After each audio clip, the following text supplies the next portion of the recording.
Last time हमने काली group के पहले हमने पूरा जनरल पढ़ा था। उसमें हमारा स्टार्टलिंग था, इजीली एक्साइटेबल था, सोडियम पोटेशियम पंप पढ़ा था और उसके जो जनरल कैरेक्टरिस्टिक फीचर्स थे वो पढ़े थे, है ना। टिकलिंग वगैरह बहुत जल्दी होती है इनमें, है ना। ये सब चीज़ें हमने पढ़ी थी, स्टार्टलिंग थी। फिर हमने स्टार्ट किया था काली कार्ब, स्पेसिफिक हमने स्टार्ट किया था काली कार्ब मेडिसिन को। तो इसमें हमने क्या क्या बताया था, क्या क्या कैरेक्टरिस्टिक थे इसके? सबसे पहले तो मतलब टिमिडिटी है, बहुत ज़्यादा एंगर, ओवर सेंसिटिवनेस, ਇਹ तीनों चीज़ां मेन ट्रायंगल है ਕਾਲੀ कार्ब ਦਾ। ਤੇ ਇਹਦਾ ਮੇਨ ਇਫੈਕਟ ਜਿਵੇਂ जीआई ट्रैक्ट ਤੇ है, स्टमक ਤੇ, चेस्ट पे। हाँ, स्टमक में क्या था? स्टमक के साथ नोजिया हो रहा था, क्योंकि एक तो ये था हमारा एंजाइटी थी इसकी एब्डोमेन में। माइंड जो है इसका, जो एंजाइटी है वो गैस्ट्रिक उससे शुरू हो रहा है, उससे कनेक्टेड था, तो उसकी वजह से उसमें नोजिया होता है। एंजाइटी विद नोजिया, मतलब एंजाइटी तो हमारा मेंटल सिम्टम है, नोजिया हमारा स्टमक का सिम्टम है, तो ये दोनों कनेक्टेड हैं इसमें। ये एक कॉम्बिनेशन हो गया इसका। और क्या था? और नोजिया प्लस एंजाइटी वाली फीलिंग आती है ਉਹਦੇ ਵਿੱਚ ਤੇ ਥਿਓਰਾਈਜ਼ਿੰਗ ਬਹੁਤ ਹੁੰਦਾ ਹੈ, ਆਰਾਮ ਨਹੀਂ ਹੈ, ਕੋਈ ਉਹਨੂੰ ਕੰਪਲੇਨਿੰਗ ਨੇਚਰ ਬਹੁਤ ਜ਼ਿਆਦਾ, ਜਿਵੇਂ ਕਹਿੰਦੇ ਐਕਟਿਵ, ਬਹੁਤ ਹਾਈਪਰ ਐਕਟੀਵਿਟੀ ਹੁੰਦੀ ਹੈ ਤੇ प्रोग्रेसिव फैमिली ओरिएंटेड बिल्कुल नहीं होता है। सारे के सारे हमको लगता है कि ये फैमिली ओरिएंटेड है, क्योंकि कई रिपोर्टरीज में ऐसा भी दिया हुआ है कि फैमिली को लेके बहुत कंसर्न है, ये है। मगर विजयकर सर ने हमेशा ये बताया है कि वो उसका साइकोसिस है, वो असल में उसके अंदर वो नहीं होती कि फैमिली के लिए लव अफेक्शन, वो नहीं होता है, वो आउट ऑफ इनसिक्योरिटी वो चीज़ें आती हैं। तो इसलिए वे कुछ रूब्रिक्स ऐसे हैं काली के जो फैमिली से रिलेटेड उसमें पड़े हुए हैं कि बहुत उसको फैमिली की चिंता है, ये है वो, मगर उसके पीछे का कारण कुछ और है। तो इसलिए हमको वो वैसे वो एक्चुअल में नहीं होता फैमिली ओरिएंटेड, है ना। और एंजाइटी बहुत होती है इसमें, है ना। किस तरह के पेशेंट क्लिनिक में कैसे पता चलता है, क्लिनिक में क्या बातें करता है वो, क्या बोलता है? बस मुझे ठीक कर दो आप फटाफट। उसको देख के ही, उसकी पूरी बॉडी लैंग्वेज से ही पता चला, उसका एक एक बॉडी पार्ट जो है वो बात कर रहा है, ऐसे लगता है ना। फिजिशियन भी जो है डिफेंडिंग स्टेट, डिफेंडिंग, हाँ, डिफेंड में आ जाता है, क्योंकि वो इस तरह से आपके ऊपर क्वेश्चंस की बम्बार्डिंग करेगा कि वो जो डॉक्टर होता है वो भी उसमें आ जाता है, डिफेंस मोड में आ जाता है, अपने आप को बचाव में ले आता है कि मैं कैसे इसको आंसर्स दूँ ना, और इसकी एंजाइटी को कैसे शांत करूँ। हाँ, डायरेक्टली अगर नहीं बोल पाएगा तो सार्कास्टिक वे में बोलेगा। तो प्लेटिना भी हमको ऐसी ही लगती है, मगर प्लेटिना और इसमें क्या डिफरेंस था? प्लेटिना बहुत मतलब रोग वाली होती है। प्लेटिना की जो एंजाइटी होगी, प्लेटिना के जो क्वेश्चंस होंगे ना, उससे आप हर्ट होगे, वो आपको नीचा दिखाने की कोशिश करेगी। इसके क्वेश्चन से आप इरिटेट होगे।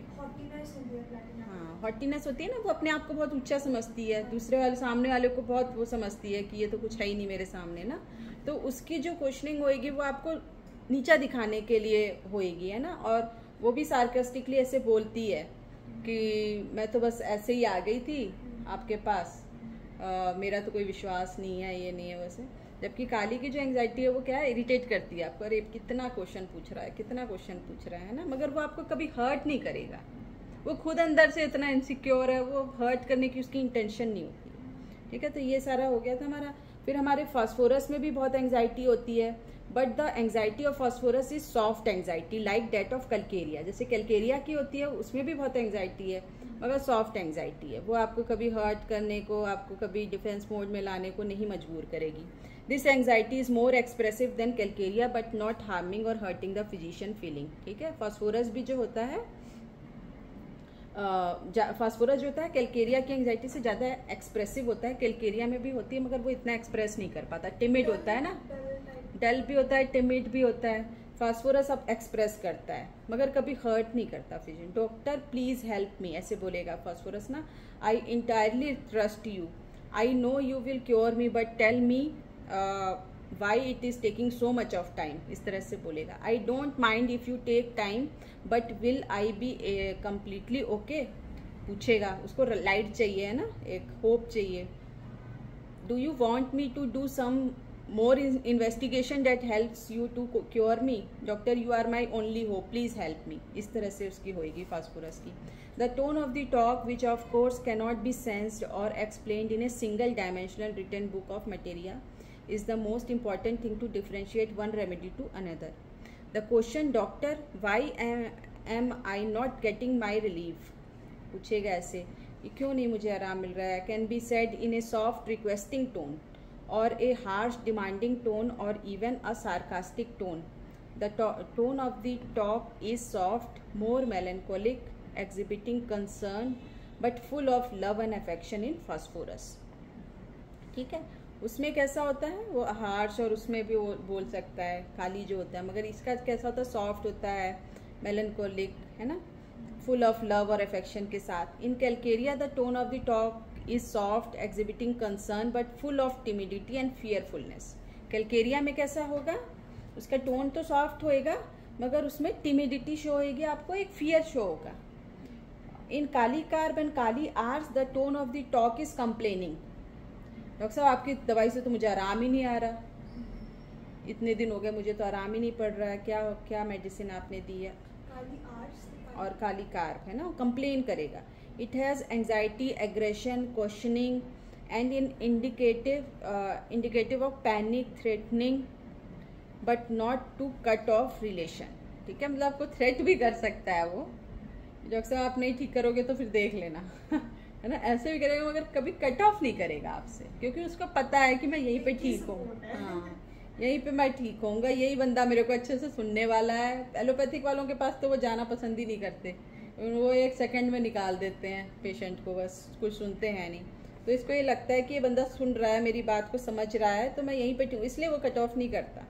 In China, the tone of the talk is quiet, sober and sad, melancholic, but full of complaint that everything on this world is troubling me. China का क्या केस होता है ना, चाइना में उसको लगता है कि हर कोई मुझे परेशान कर रहा है.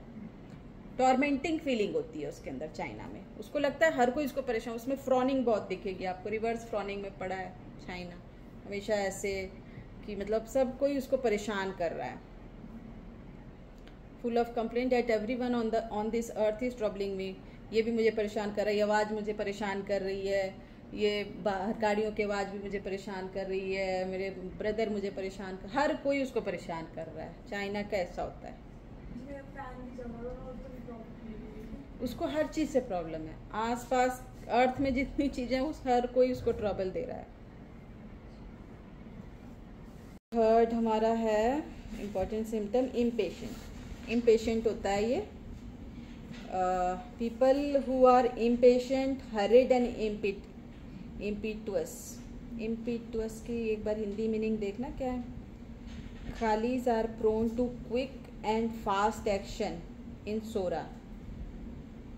ठीक है, वैसे तो सोरे की स्टेज में बहुत फास्ट और क्विक होता है ये, बट डल एंड स्लो इन साइकोसिस. साइकोसिस में जाके डल और स्लो हो जाता है. अब वही बोल रहे हैं, देखो अभी इसके अलग अलग स्टेजेस में ये अलग अलग तरीके का दिखेगा. अब हम पढ़ेंगे कि सिर्फ ये एक्साइटेबल होता है, बहुत फास्ट होता है, बहुत इम्पेशेंट होता है, बहुत, तो अगर वो साइकोटिक वाली स्टेज में आएगा, स्लो आएगा, तो हमको तो हम कैलकेरिया सोचने लगेंगे उसको. अगर ये भी होता है ऐसा, इसकी एक स्टेज होती है जिसमें सेकेंड स्टेज में जब वो एग्जॉस्ट हो जाता है, जो हमने पढ़ा था, जिसमें से वो एटीपी जो है सोडियम पोटेशियम पंप में जो है वो एटीपी यूज़ करना शुरू कर जाता है, तो एग्जॉस्ट कंडीशन में चला जाता है. तो सोरा में तो ये फास्ट और क्विक होता है, but slow in साइकोसिस, dull and slow in साइकोसिस. Syphilis में भी पढ़ेंगे. They want things to happen fast. ये चाहता है फटाफट से चीज़ें हों.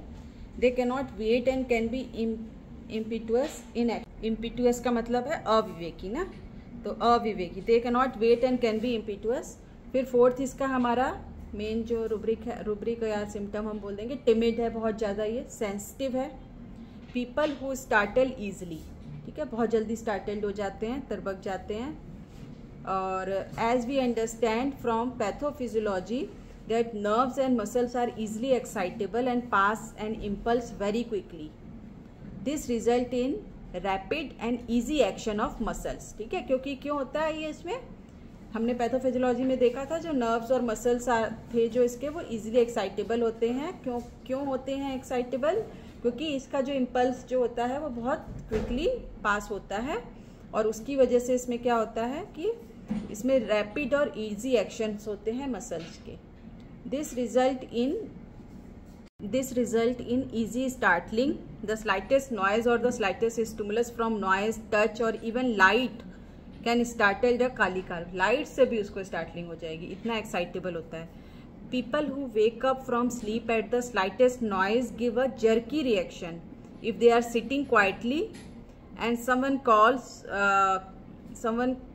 at them from behind or even touches them, ठीक है, हल्का से किसी ने टच कर दिया ऐसे तरबक जाएंगे, या जैसे सो रहे हैं एकदम से लाइट जल गई तो तरबक कैसे उड़ जाएंगे, या हल्की सी सो रहे हैं और एकदम घंटी बजा दी एकदम से तरबक के उठेंगे ऐसे। तो वो सारी चीज़ों में आप सोच सकते हो। हाँ, उसके अंदर उस चीज़ की टेंडेंसी है। एक दो बार तो नॉर्मल है, हम लोग भी जैसे तेज आवाज आए तो हो ही जाता है, मगर वो हल्की सी आवाज से भी हो रहा है, वो सोचो लाइट जलने से भी हो जा रहा है, इतना एक्साइटेबल है ना।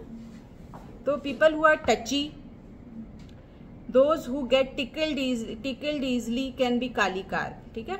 Children who do not allow any touch on their soles और who do not allow anyone else to keep them wear socks can be कालिकार। जैसे बच्चों को हम सॉक्स पहनाते हैं तो उनको बहुत गुदगुदी होती है, तो या फिर हल्का सा टच कर दें पैर तो उनको गुदगुदी होती है ना, तो वहाँ पे भी हम सोच सकते हैं।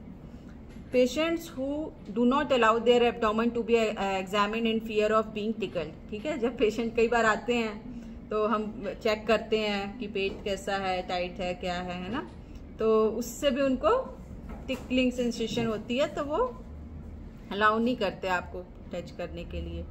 Children who though fearful do not like to be carried in fear of being tickled, ठीक है, फियरफुल है और फियर ऑफ बीइंग टिकल्ड की वजह से वो कैरी नहीं मतलब होना चाहते हैं, do not like to be carried, है ना। The timidity of kali leads to the patient liking status condition. He is averse to change. This timidity reflects sometimes as fastidiousness, ठीक है। इनको एवर्जन टू चेंज है। अब जैसे मैंने उस दिन बता रही थी मैं वो तारक मेहता का उल्टा चश्मा का जो हमारा भिड़े जी थे, भिड़े मास्टर, वो उसका करेक्टर काफ़ी मतलब 90% जो है वो इससे मिलता जुलता है। चेंज नहीं चाहिए उसको, उसमें कितना पुराना अपना स्कूटर रखा हुआ है ना, और कितने रूल्स एंड प्रिंसिपल्स के हिसाब से हर एक चीज़ करता है, रिजिडिटी है उसके अंदर, है ना, और डरपोक भी बहुत है उसके अंदर, इनसिक्योरिटीज़ बहुत हैं, है ना। तो वो सारी चीज़ें जैसे इसमें बताया है कि वो चेंज नहीं चाहता है जल्दी से। और फिर है फिफ्थ हमारा पॉइंट इसका, anger, people who do not get angry easily, who get angry easily. Easy anger and argumentative nature makes this timid कालिकार quarrelsome and even revolting, ठीक है। हाँ एंगर बहुत होता है इसके अंदर, आर्गुमेंटेटिव होता है, हर चीज़ में आर्गुमेंट करता है, और क्वेरलसम होता है, और रिवोल्टिंग भी हो जाता है, कई बार रिवोल्ट कर देता है, बगावत कर देता है ना। People who have less attachment and concern for their family but more for their safety, ठीक है। अटैचमेंट उसकी इतनी नहीं होती, मगर सेफ्टी के लिए वो अपनी फैमिली मेम्बर्स को की केयर करता है या कंसर्न रखता है उनको लेके। People who have puffy upper eyelid, ये हम पढ़ते थे कॉलेज टाइम पे ना, अपर आईलिड की पफीनेस, ये वाली पोर्शन जो है अपर आईलिड में पफीनेस फील होगी, फूले फूले से लगेंगे, जैसे नेपालियों के नहीं उधर बंगाल की साइड भी लोगों की आईज ऐसी होती है, मगर वो तो वहाँ की जेनेटिक्स है ना। ऐसे अगर आपको यहाँ पे पेशेंट में मिल रहा है तो आप सोच सकते हो, और सारी चीज़ें भी मैच होनी चाहिए, सिर्फ एक चीज़ से नहीं। To people who feel drowsy and sleepy while eating, खाना खाते समय उनको ड्राउजीनेस और स्लीपीनेस, कई लोग खाना खाते खाते सो जाते हैं, हाँ होता है कईयों में ये चीज़, तो वहाँ पे आप सो सकते हो। हु फील ड्राउजी और sleepy while eating, people who complains of hollowness of the body, उनको क्या फील होता है, उनकी बॉडी हाँ खाली खाली सी अंदर, बोलते नहीं कई लोग कि मतलब शरीर ना एकदम अंदर से खाली खाली सा फील होता है ना, ड्यू टू वीकनेस, हाँ ड्यू टू वीकनेस, वो उसको इस तरह से डिस्क्राइब करेंगे, hollowness of the body. People who complains of pulsation all over body, especially toe and fingertips. Excitability है मसल्स और वो सारी इतनी टोन्ड है, उसकी इतनी एक्साइटेबल है, इस करके उसको हर जगह पल्सेशन फील होती है, और स्पेशली कहाँ पे, टोज में और फिंगर टिप्स पे उसको पल्सेशन बहुत ज़्यादा फील होती है. People who have lax fibre and are fat and obese. ठीक है, लैक्स फाइबर है इनके और फैट और ओबीज है. ठीक है, फिर है नेक्स्ट पॉइंट इसका, लाइक ऑल कार्बन्स ईटिंग एग्रेवेट्स. जैसे कार्बन्स में हमारा खाना खाने के बाद एग्रेवेशन होती है, वैसे ही इसमें भी है, while eating and after eating. खाना खाते समय और खाना खाने के बाद, क्योंकि खाना खाने में क्या होता है, एनर्जी यूज होती है, तो वो उससे और ज़्यादा एग्जॉस्ट हो जाता है, इसलिए ईटिंग एग्रेवेशन होती है. Eating causes sleepiness, eating causes yawning, eating causes palpitations, eating causes weakness and prostration, eating causes anxiety and fears. Energy कैसे आएगी, पहले तुरंत थोड़ी एनर्जी आएगी. जब हम खाना खाएंगे और खाना खाने के तुरंत बाद तो खाने को पचाने के लिए भी एनर्जी चाहिए होती है ना, तो बॉडी, इसलिए तो हमको नींद आती है ज़्यादा खाना खाने के बाद, क्योंकि हमारा जो ऑक्सीजन लेवल कम हो जाता है, खाने को पचाने के लिए एनर्जी चाहिए होती है, तो फिर इसलिए हमको नींद आने लगती है. तो फिर थोड़ी देर बाद वो जब वो एब्जॉर्ब होकर एसिमिलेट होएगा तब हमको एनर्जी देगा ना वो. Eating causes headache and vertigo. Eating causes fullness in stomach, backache and perspiration. So eating is supposed to provide nutrition, which in turn help us to live. It is supposed to give us energy. Here eating and nutrition is sora. ठीक है, eating और nutrition क्या है, सोरा है जो हमको energy देता है. In Kalis, after the easy and excess muscular activity in which many potassium ions are pushed out into the extracellular fluid, क्योंकि एक्सेस हमारे मस्कुलर एक्टिविटी की वजह से क्या होता है, इसमें जो पोटेशियम आयन है वो अंदर वाला जो है वो बाहर चला जाता है.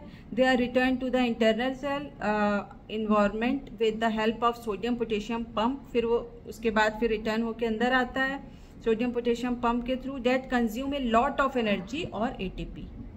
This depletes the energy specially from the muscles. ठीक है, इसकी वजह से क्या होता है, वो एनर्जी बार बार यूज होने की वजह से, एटीपी यूज होने की वजह से उसमें जो क्या होता है, डिप्लीट होती है एनर्जी मसल में, और this causes strain on the involuntary muscles as well as other organs of the body. इसकी वजह से क्या होता है, स्ट्रेन पड़ता है इनवॉलेंट्री मसल्स पे और ऑर्गन्स पे. Therefore when eating and digestion takes place and the muscle of the oesophagus, stomach and intestines are stressed, it causes weakness, tiredness, sleepiness, headache and palpitation. इसकी वजह से इसको ईटिंग से एग्रेवेशन होती है. इसका लास्ट 13 पॉइंट है पीरियोडिसिटी. पीरियोडिसिटी बहुत मार्क्ड है इसमें. तो पीरियोडिसिटी में इसमें नाइट में 3 to 4 AM एग्रेवेशन है of most of the complaint like asthma, sciatica. Sciatica is the one of the most indication for all kalij in general, kali carb in particular. तो ये 3 to 4 AM एग्रेवेशन इसमें क्यों है?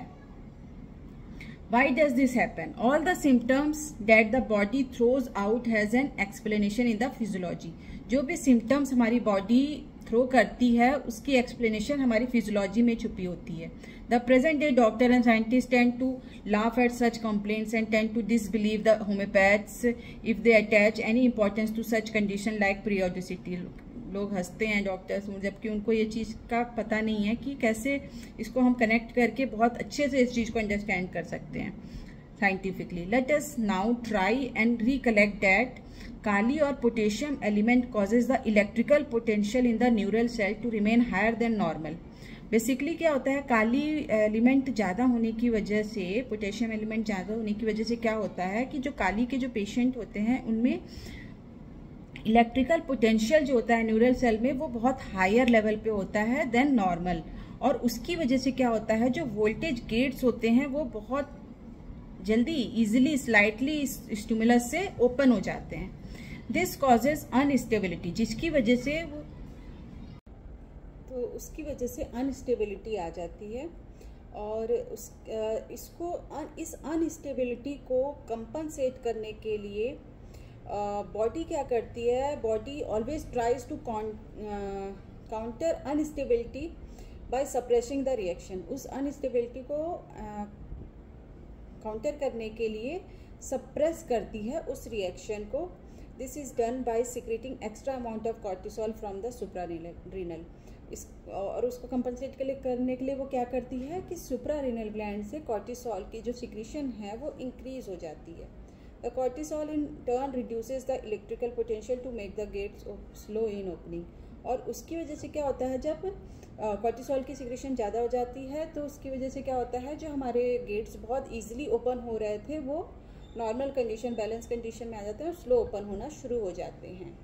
तो उससे हमारी बॉडी जो है वो बैलेंस स्टेट में रहती है। ठीक है, तो इससे क्या होता है कि the cortisol in turn reduces the electrical potential and makes the gate slow in opening. The amount of cortisol present in the blood undergoes diurnal variation with the highest level present in the early morning and lowest level present at the around the midnight 3 to 5 hours after the onset of sleep। तो क्या होता है कि इसकी वजह से जो हमारा कॉर्टिसोल जो होता है उसका अमाउंट जो होता है वो ब्लड में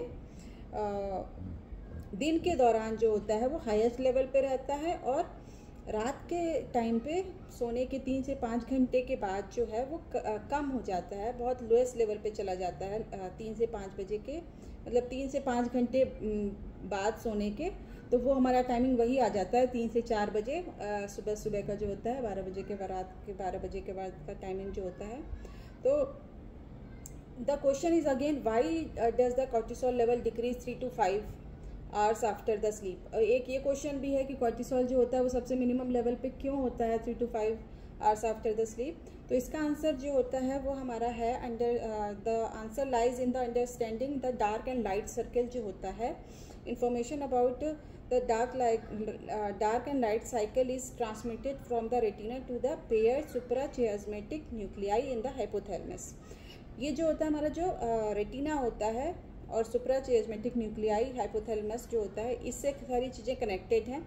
जब नाइट की कंडीशन होती है और जब डे की कंडीशन होती है, तो डे टाइम पे क्या होता है, लाइट जो होती है वो हमारी रेटिना पे पड़ती है, और रेटिना पे पड़ने से क्या होता है कि जो हमारा कॉर्टिसोल लेवल है वो हाइपोथैलेमस से स्टिमुलेट होके अपना बढ़ जाता है, उसका सिक्रीशन बढ़ जाता है। But during the night, the hypothalamus influences pituitary and the adrenal reduces the ultimate production of the cortisol। ठीक है, जब नाइट वाली कंडीशन आती है, अंधेरा होता है, तो उससे क्या होता है, हाइपोथैलेमस जो होता है वो इन्फ्लुएंस करता है पिट्यूटरी को, और and the adrenal reduces the ultimate production of the, वो लाइट और डार्क से ही वो कंट्रोल होता है। तो उसकी वजह से क्या होता है कि कॉर्टिसोल की जो प्रोडक्शन होती है अल्टीमेटली वो डिक्रीज हो जाती है। And the suppressive effect on the voltage gates is off, और जो दिन के दौरान जो सप्रेसिव इफेक्ट हमारा जो चल रहा था कॉर्टिसोल के इंक्रीज लेवल की वजह से, गेट्स जो नॉर्मल ओपन हो रहे थे वो ऑफ हो जाते हैं, और दिस अल्टीमेटली रिजल्ट इन, और इसके ऑफ होने की वजह से फिर वही कंडीशन में आ जाता है काली, और वही गेट्स जो होते हैं वो बहुत जल्दी खुलना शुरू हो जाते हैं, इजिली एक्साइटेबल हो जाते हैं, और ultimate result in excitability of the neural cells and the complaints like asthma, sciatica, these are increases at 3 to 5 hours after the sleep. इसलिए काली कार में 3 से 4 बजे अर्ली मॉर्निंग में एग्रीवेशन होती है। तो ये इसका पूरा एक्सप्लेनेशन है, पैथोफिजियोलॉजी के हिसाब से उन्होंने सारा समझाया हुआ है। और कुछ एंट्री पॉइंट्स क्या हैं काली के वो हम शॉर्ट में देख लेंगे। राइट साइडेड कंप्लेंट्स होती हैं इसमें ज़्यादातर, टिमिड होता है, frightened easily, startled easily, angry होता है, ओवर सेंसिटिवनेस है इसमें, क्वेरलसमनेस है, antagonism with family, aversion to family, runs away, कोई भी प्रॉब्लम स्टिमुलस आती है तो रन्स अवे मतलब भागता है, एस्केपिस्ट होता है, एग्रीवेशन 3 AM to 5 AM होती है, पीरियोडिसिटी होती है इसमें, और other sign that can point to Kali carbs, back ache, weakness, perspiration, ये तीनों हैं। पफिनेस अपर आईलिड में, ईटिंग आफ्टर एग्रीवेशन है इसमें मैनी सिम्टम्स में, और sensation of hollowness organs and whole body as well. तो ये इसके कुछ इंडिकेटेड पॉइंट्स थे, और ये एक एक्सप्लेनेशन थी फिजियोलॉजी के हिसाब से।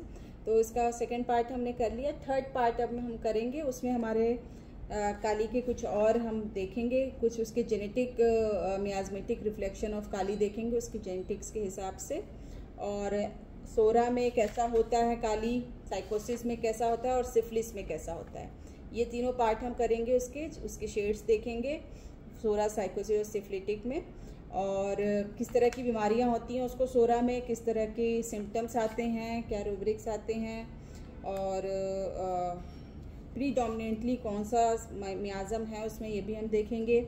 और ट्रायोज देखेंगे उसका, 3 उसके जो इम्पोर्टेंट ट्रायोज में हम देखते हैं, ट्रायड जो होता है काली कार्प का वो क्या है, ये सारा हम देखेंगे नेक्स्ट टाइम। और उसके बाद फिर हम नेक्स्ट मेडिसिन स्टार्ट करेंगे काली आर्स। तो अभी काली कार्प का सेकंड पार्ट हो गया, थर्ड पार्ट हम करेंगे। Thank you so much for watching. और अपने फ्रेंड्स के साथ ज़रूर शेयर करें, अपने होम्योपैथिक फ्रेंड्स के साथ, डॉक्टर्स के साथ। Thank you so much.